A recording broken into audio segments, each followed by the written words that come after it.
Hey, I'm Rob Shimshock, reporter for the Daily Caller News Foundation, and welcome to a very special edition of the Shimshock Show.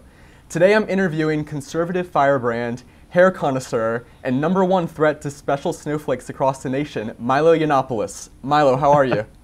Thank you so much. As always, I'm so happy when people appreciate the work, the effort that goes into making it this perfect. Thank you.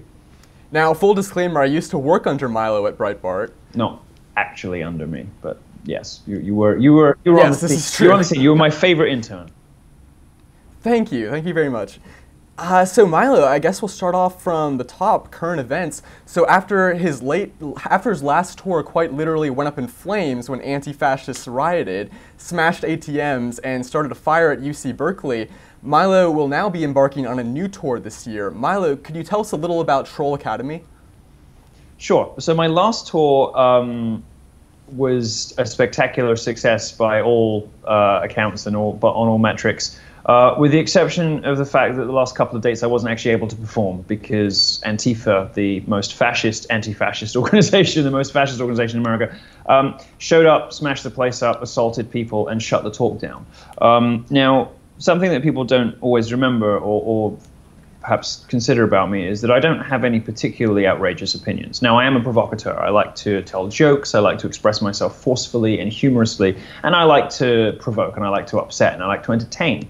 But my opinions, the things that I believe, and the things that I say on stage are well within the reasonable mainstream of conservative political discourse. And they dislike me because I'm really effective. But what I actually say isn't particularly unusual. They just don't like me because I have so much of a bigger audience than anyone else they've seen before. So, these guys come up, they try and smash the place up. We're not going to allow that to deter us. We're not going to allow that to happen a second time. The previous tour budget was $2 million. We're increasing the amount of money that we're spending. We're increasing our resources. We're doing more dates. We're coming back and Troll Academy. If the previous tour was sort of introducing Milo to America, I'm this guy who's going to smash down your safe spaces, prove identity politics wrong, and demonstrate to you why political correctness is a load of old codswallop. The new tour is me teaching other people how to be like me. So my book Dangerous comes out on July 4th this year, of course, and Troll Academy is kind of where the book leaves off.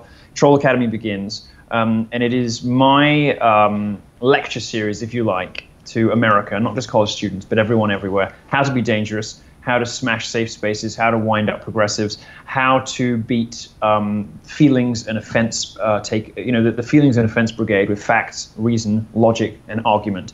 And I'm going to be teaching people how to do it in a fun and entertaining and mischievous and probably very offensive way, all across the country from this September. Now, the tour starts in September with Free Speech Week in Berkeley. We're going back to Berkeley. We're not going to allow them to shut us down. We are going to stage a week-long free speech festival in UC Berkeley, supposedly home of the free speech movement. We're going to have a bunch of different speakers. Each day will be dedicated to one of the major threats to free expression, whether it's Islam, feminism, Black Lives Matter, or UC Berkeley itself.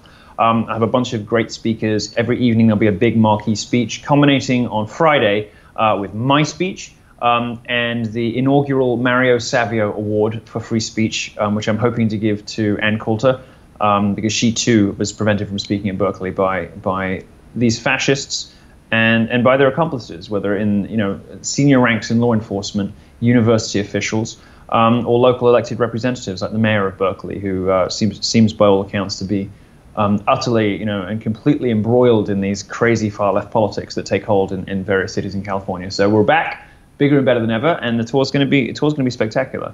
And it's going to be, if you enjoy seeing reason, truth, logic, mischief triumph over hurt feelings and manufactured outrage, then you're going to enjoy a lot of what comes out of this tour.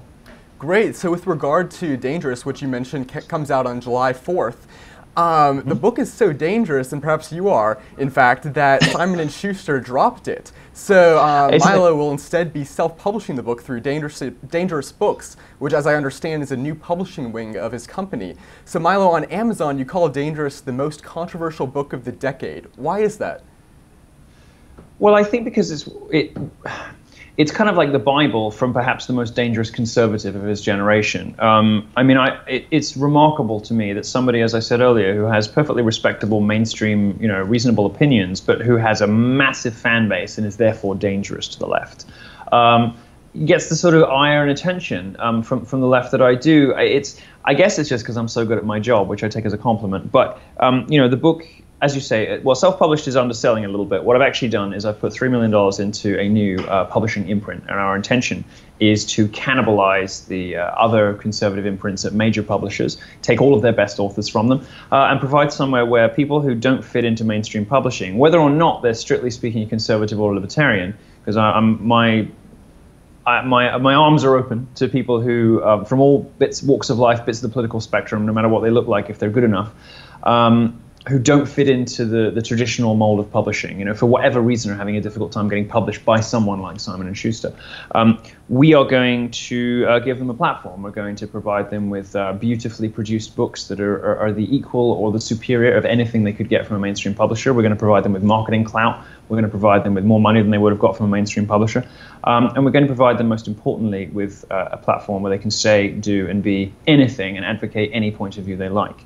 Obviously, we will decide who we want to publish and who we don't. That's up to us. We'll have some views on the kinds of people that we decide to invest in and the ones that we don't. But for those authors that we choose, those authors that we wish to publish, we're going to give them, we'll give them all of the tools that you get with a traditional publisher, and proofreaders and production, all the rest of it. But what we won't be doing, which traditional publishers do to conservative authors all the time, is seeking to dampen down the humor, censor the opinions, round off the edges, if you like, so as not to offend people. We're very happy to offend people if it is justified, if the subject matter commands it, or if it's just fun. Right, so now this whole concept of offense taking brings me to another topic I wanted to discuss with you. And so I think it's safe to say that you and I both detest outrage culture. This idea that people should lose their livelihood over innocent jokes or statements ripped out of context seems not only incredibly disingenuous, but also fundamentally at odds with the concept of America, which kind of blends fun and free speech to create a conversation that informs and entertains people. So, Milo, what do you think is the media's responsibility with respect to outrage culture? I think the media has a really huge responsibility to stop the natural social dynamics, for instance, of Twitter, which lend themselves to kind of mob culture, outrage, to the ease with which a retweet can turn into a tsunami. I think the media has a responsibility to pick battles. And so far, the journalists have for the last half decade, because they're lazy, basically. Our profession is full of idiots, talentless, lazy idiots. Because journalists are lazy and they just want an easy write-up, they have for the last half decade gone, oh, outrage was sparked today by such and such on Twitter about such and such. It encourages and emboldens, enables people who get upset for a living, people who live to be offended by something, or people who want to just go out and find something to be upset about that day in service of this apparent higher moral mission of social justice or whatever. But it also, the other really deeply irresponsible thing about it from a journalist's point of view is the extent to which they allow random bubbling up of popular outrage to determine the news agenda. Now, you can be, a Democrat in terms of being a supporter of democracy. You can be a believer in freedom of speech and equality of access to platforms and blah, blah, blah, and still believe that there is a role for a journalist in responsibly curating the news. It was always the case in the print era of journalism that there would be editors who decided what the big story of the day was. And when something really big happened, most editors decided, were in agreement. The front pages would all have the same story on them, right? Now that, we used to, you could buy a newspaper, and if you didn't agree with them or you thought they were being dishonest or they were ordering their stories wrongly or whatever, you could switch papers, But we trusted journalists to do this job properly, and by and large, they did it pretty well. But economic pressures and the ever lower quality of graduates going into our profession mean that now things are sort of dictated by who shouts the loudest online, rather than the considered judgment of an experienced editor in a newsroom working out what is going to be on tomorrow's front page. These days, journalists are just looking at what hashtag is trending. That, for me, is a complete dereliction of their duty. It doesn't mean, that on the surface of it, it sounds like that means journalists are, like reflecting what people are thinking and how they're feeling. But we all know, there's a reason that we have representative democracy, and we don't just do plebiscites for everything, because if we did that, we'd end up with somewhere deranged like California, which says we don't want any taxes, but we want tons of public services, because people don't always, A, vote in their own interests, and B, vote consistently.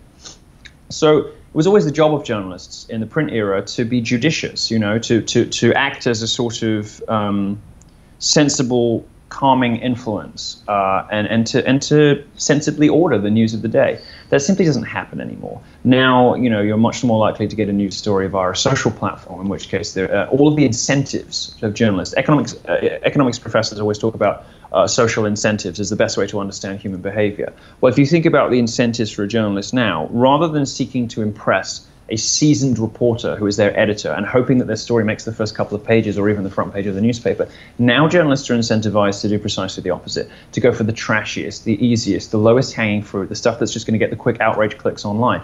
And of course, that has an effect, that has an impact on how we write and what we write, which is why I'm getting out of the game, and I'm doing something else with my life. But the media has a responsibility to put a screeching halt on the direction in which it's been traveling for the last 10 years and go back to calm, dispassionate, reasonable, intelligent reporting. And that probably means firing most newsrooms. And it probably means going to a smaller staff, producing a smaller volume of much higher quality content. And also, just getting rid of the mob rule hysteria that has ruled for the last half decade. I mean, this incoming president, fine, he's not the most popular president ever to take office. But he was given no honeymoon period, as is traditional by the press, to allow him to settle into the job, which is bad for the country, as well as bad for the administration itself. And the level of hysteria and sort of fact-free. I mean, it seems to me like, Russia, for instance, there's no evidence whatsoever. No evidence has come to light of any collusion between Donald Trump and Russia, whatever. But the media does it anyway because it knows it gets people excited and it produces the right emotional response and things. This is partly a product of economics and partly a product of social media dynamics. All of this is wrong, and the media has a huge responsibility in treating hurt feelings or people pretending to have hurt feelings as outrage, masquerading as substantive debate and as reasoned critique. Has a huge responsibility to park it, reverse the truck, and really think carefully about what the purpose of journalism really is. Are we simply going to reflect what people are angriest about today, in which case we are useless and we perform no greater function than the trending hashtag column on Twitter's website? We really add nothing. We add nothing. Or are we going to be calm, dispassionate, intelligent chroniclers of what is actually happening out there in the world? And are we going to hold power to account? Are we going to do those big investigative stories? Are we going to tell the truth about people? This just simply isn't happening. And what Camille Paglia, the great feminist critic, recently said about what the Democrat Party has done to journalism and done to the media. It's going to take decades to unravel. The fact that, journalists, the Woodward and Bernstein tradition is gone. And now what journalists seem to be engaged in the business of doing is these petty, childish crusades and activism, CNN is just like a TV station full of activists now. This is not what journalism was supposed to be. The American media establishment, American media industry is, in my view, as a Brit visiting somebody who has a great love for journalism, for the media, for the job that we do, and an understanding of how important it is. It's very sad to me to watch America, supposedly it should be the shining beacon of freedom, truth, hope, and all the rest of it, to be somewhere where journalists have completely given up on what they were always supposed to do. They have given up on trying to tell the truth, given up on trying to hold truth to power, and instead have simply become another branch of left-wing activism, just like Hollywood, just like just like academia. This is not good enough. And the reason that people hate journalists and hate the media and voted for Trump because there were people who voted for Trump because they hate CNN. The reason that's happening is journalists. Nobody did this to journalists. Journalists did it to themselves. They've lost the public trust with good reason, and they need to stop. Take a long, hard look, back it up, and consider what their role in a civilized society really ought to be. Because right now they're not performing any useful function whatsoever. Right. Now, obviously, with President Trump, we do now live in a pretty unprecedented political era. If you had to speculate, what trajectory do you see the media taking in this era? Will they learn from their mistakes, that perhaps it's not the best idea to feed candidates debate questions or to polarize whole swaths of the country with identity politics? Or will they instead continue down the same path and get increasingly frantic, mendacious, and spiteful? Well, frantic, mendacious, and spiteful is exactly what they are, and it's exactly what they were right the way through the election campaign. And we were all sitting back and we were wondering, what are they going to do now that he's in office? Are they going? And the New York Times admitted, we got this wrong. We didn't understand the country at all. We don't get the country we're reporting on. There were these signs from the media that there might be a little moment of self-reflection, of humility, of a little pause where they thought, you know what? Maybe we don't actually understand the country we're reporting on that well. It cannot be the case that half the country is a basket of deplorables, that half the country are these racist, sexist, bigoted, homophobic, transphobic monsters. Maybe they just see the world differently from us. But what did they do? No, they went the other way. They decided to double down on the fake news narrative, say that anybody who described things from a conservative point of view or reported on stories that they didn't want you to hear about was fake news. They decided to double down on the attacks on Trump. They invented a Russia narrative for which there is still no evidence. There is no evidence. And yet it's still wall-to-wall on every major network. And they continue to behave poorly. They continue to lie. They continue to betray their prejudices and biases at every turn. I mean, look at MSNBC with the Georgia special election. They said they were going to give wall-to-wall coverage when they thought the Democrat was going to win. And then when it was clear that the Republican won, suddenly they found some fascinating human interest story. They're just so transparently dishonest. And they haven't learned their lesson. They seem, in fact, to be doubling down on all of the mistakes they made in the election. That it seems to me that whatever mistakes Donald Trump makes, whatever mistakes the president makes in the coming couple of years, it is the media who are going to put him back in the White House at the next election. Sure. So we're 5 months into the Trump presidency now. What do you think are the successes and shortcomings of the Trump administration so far? I wanted two things from Trump. I wanted him to kick off the dismantling, the deconstruction of political correctness, and he did that very successfully just by being elected. It was the most colossal shock to the system. It shook the foundations of the establishment and all the different bits of the liberal establishment. So that I'm happy with, and he's kind of done that now. So we're good. We're happy. The next thing I wanted to do is just build the damn wall. What are we waiting for? I mean, I did a video actually on YouTube, was it 6 months ago or something, where I took some guys down and we started building the wall. I was like, I'm just going to give Daddy a head start.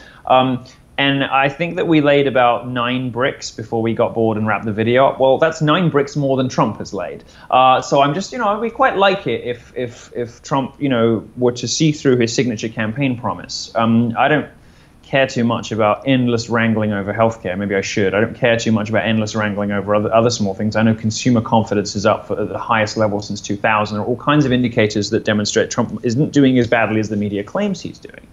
I don't want him in any foreign entanglements. I think America needs a period of peace and calm and self-reflection, and to get strong again internally before you guys go off and fight more foreign wars.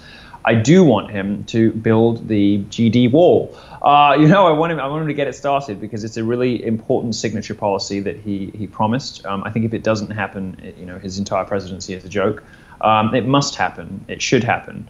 And the policy, and it's, of course it's symbolic. The policies that it suggests and the commitment that reflects on America's behalf to looking after Americans first, I think is really significant and very important. It's encouraging that that illegal border crossings are going down so sharply because of Trump's rhetoric. Good, fantastic. And you get liberal media outlets reporting this like it's a bad thing.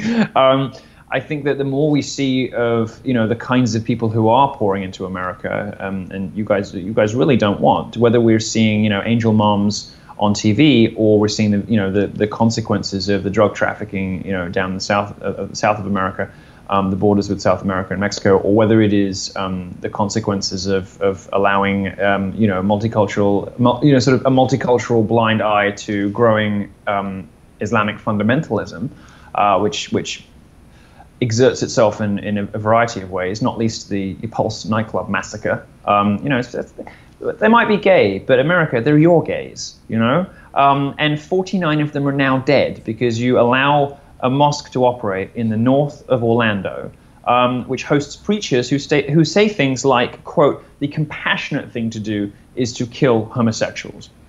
The mosque in, I think it's called Stanford, north of Orlando, hosted a preacher who had previously said that the most compassionate response to homosexuality was to murder them all. I mean, this is happening in America, and they're not the only ones. This guy's dad, is it Sadiq Mateen?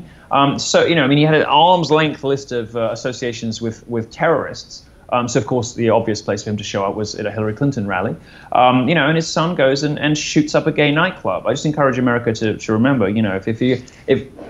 if the progressive left has encouraged you to think of everything and everyone in terms of special interest groups, consider who you'd rather live next to, a gay couple or Islamists, because you are going to have to start making those kinds of choices over the next 10 years. And for me, I think the messages that Trump is sending about the sorts of people America does want and does not want, and some of the effects of that, like a collapse in illegal border crossings, getting his visa policy through these countries that harbor terrorists, that grow terrorists, that happen to be majority Muslim, just by accident. I think these are all good things. And I think they should all continue. I just want him to build that wall, and I think he will. I hope so. I think so. And other than that, really, the priority for me is that he continues to speak with the same ferocity and freedom that he did about dear Micah and her lovely and whatever work she had done, or whatever it was she had done. This is the Trump that people know and love, and that's what no one realizes. Because you get liberals who are like, who are pearl clutching and pretending to be horrified by this on television, even though they're not really. And you get conservatives who are often very snooty and snobbish and aloof, and kind of it's all about manners and etiquette for them, and it kind of appropriateness of language. And they're like, oh my goodness, I can't believe our president said that. But it's just, that's the president people fell in love with. That's Trump. That's who he is. And I noticed that people were talking a lot about whether Trump's language was appropriate for his office. An office, by the way, that literally has had presidents putting cigars inside interns and running drugs and guns in Mexico, as Ann Coulter so memorably tweeted this week. But also, they were saying how inappropriate it was that he would use language like that, but nobody said it wasn't true. Nobody was disputing the veracity of his claims about the dear MSNBC host, because most of what he says is true. Most of what he says is right, and people don't like the language he uses. Well, that he and I are brothers in arms there. So I'm happy so far. I know that people there's a little kind of rump of the Trump movement that is getting a bit disillusioned because they didn't get everything they wanted immediately, and that's fairly childish. I think that the broad contours of history are going to show that electing Trump was definitely the right thing to do, and compared to a Hillary presidency, I mean, we're still clearly on the side of good. Right. Now I want to turn to another front of the culture war, and that's one with which you're very familiar, college campuses. So there's something really insidious going on that I've noticed, at least as an education reporter. You have deans paid hundreds of thousands of dollars a year and whole departments staffed to implement equity, which seems to be code for not equality of opportunity, but instead equality of outcome. Meanwhile, capitalism, nationalism, colorblindness, these have become naughty words. So have you seen something similar going on during your college tour, Milo? And if so, what can we do about it? Well, ritual public humiliation is always my weapon of choice. But for those of you who don't have the amount of money in the bank, or tour buses, or large audiences, I would just encourage you to hold people to their own standards. Where you are told that there's a nice strand of conservative activism popping up at the moment, of young, kind of mischievous, trolley Trump conservatives who don't mind doing some of the stuff that left-wing activists did over the last 30 years. And for the most part, I like watching it happen, because what they're doing is they're using Saul Alinsky's tactics. They're using, the playbook of the left, and demonstrating what life would look like if conservatives were in the opposition. And guess what? Turns out we're much better at everything. We're even protesting. on college campuses, I think the simplest way to effect change is for, basically you have to hit them where it hurts, which is their pocketbooks. Basically, you have to make it clear to university administrators that if they follow down the path of social justice, if they ostracize conservatives, if they vilify, if they speak ill of normal, reasonable, mainstream, respectable points of view, if they give in to social justice at the expense of free speech, that it's going to cost them massively, which means being in touch with alumni networks, which means all kinds of things that you can do. Look at the fallout from Missouri, right? The university went all in on the race baiters, and what happened? They're closing dorms left, right, and center. Alumni donations are down by tens of millions of dollars. I mean, the whole university might close. And the same thing kind of happens elsewhere. There's lots of examples of this. UVA is in a bad way too, quite rightly.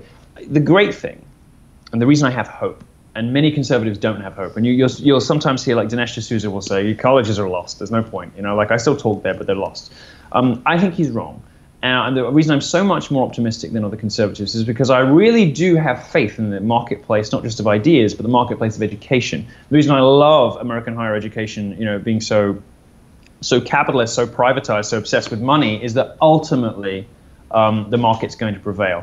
And we see that very clearly. The colleges that give into social justice, when the parents finally get the message about what's going on, when the alumni finally realize what's going on, these places just evaporate or get into so much trouble. And we're going to start to see, I believe, in the next 5 years, a sort of splintering between social justice institutions like DePaul and centers of free speech like the University of Chicago. And if you want to go to university in Chicago, you're going to have a very clear choice. Do you go to a private university that is going to give in to Black Lives Matter, to feminism, to social justice warriors, to the hateful, spiteful, divisive, mean, vindictive, ugly, far-left activist brand of politics, so beloved of the academic establishment? Or are you going to go somewhere where, yeah, sure, most of the faculty is still left-wing, but the people running that place have made it clear that this is not somewhere you go if you want safe spaces or trigger warnings or whatever. I believe that there's going to be a sort of there's going to be a split. People are going to start doing league tables. Maybe I'll even start it myself. Maybe I'll do that. League tables, like freedom tables, where you can look at what university administrators have said, what has happened around campus rate, wage gap, social justice, all these these flashpoints, right?